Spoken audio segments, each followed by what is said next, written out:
inclusive development.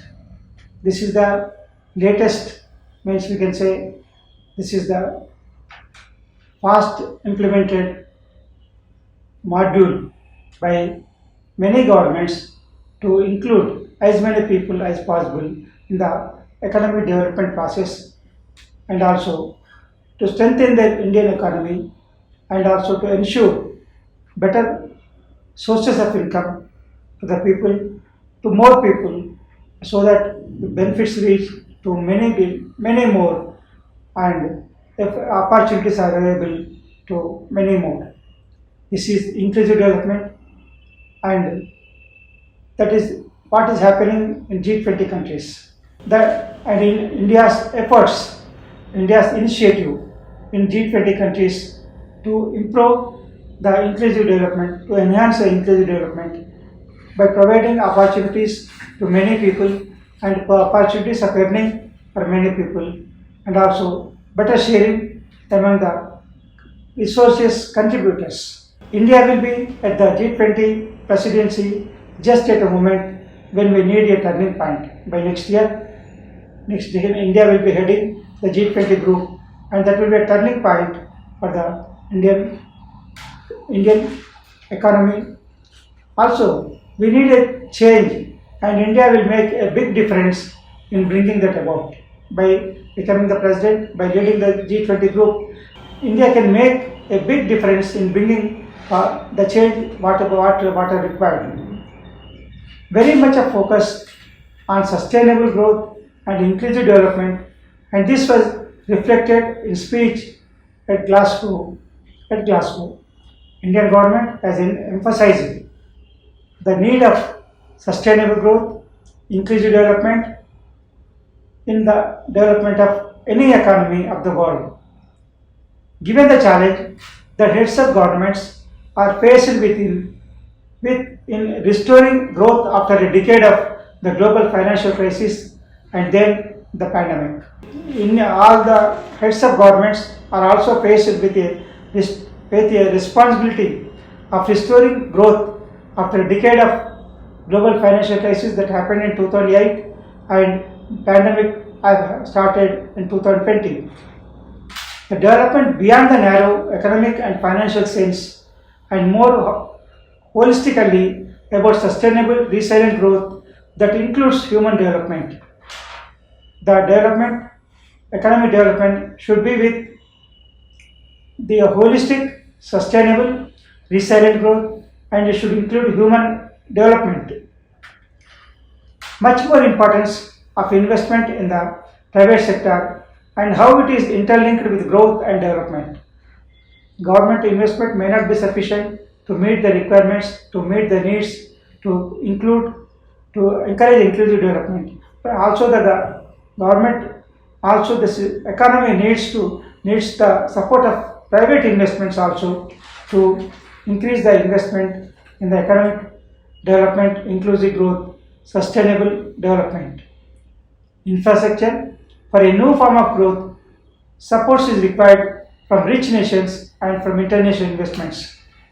Means every international financial institution or regional financial institution needs to support the infrastructure development of the member countries or the countries where infrastructure development is required. That will give long enduring benefits not only to that nation where investments are made, but also to the nation where investments are emerging. Across the world, emerging markets and developing economies would need an additional investment of 2 trillion per year by 2050.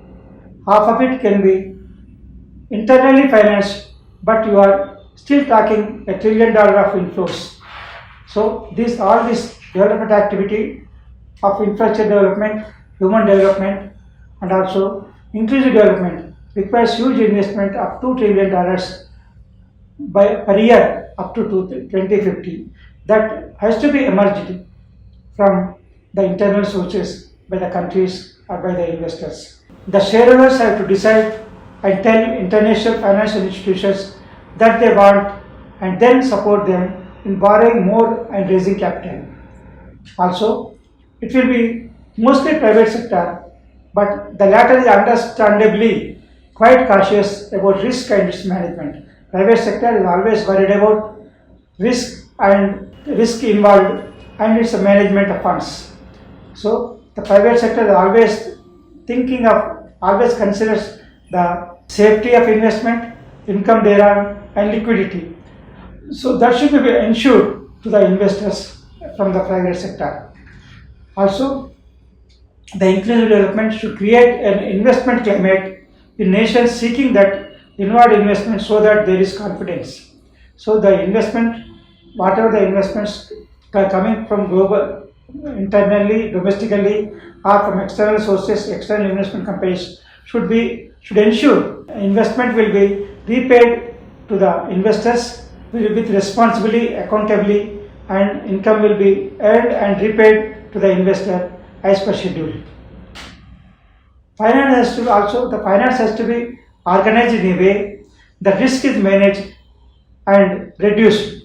For instance, in electricity companies must be confident that investment will return. Means every infrastructure development should result into an economic activity which requires the investment and also investment that introduced in the infrastructure project, and the monies and the investments repaid to the investors with income. Basically, the inclusive development needs international finance institutions to help reduce, manage, and share that risk, and sometimes their presence gives confidential as well. So the international investment companies' presence also ensures confidence to the domestic investors, private investors, domestically and globally. Means because of their standards maintained, commercial standards maintained by the international institutions, the investment, more and more investment may be attracted domestically as well as from globally. Remarkable expansion of renewables, the opportunity in green hydrogen, and how India's talents in technology and entrepreneurship were an important asset. India may not be having sufficient investment in financially, but having lot of resources of green hydrogen and talent in technology and entrepreneurship that is available in India. It is also essential and crucial that infrastructure development happens. India has to get going quickly and keep it going like running a marathon.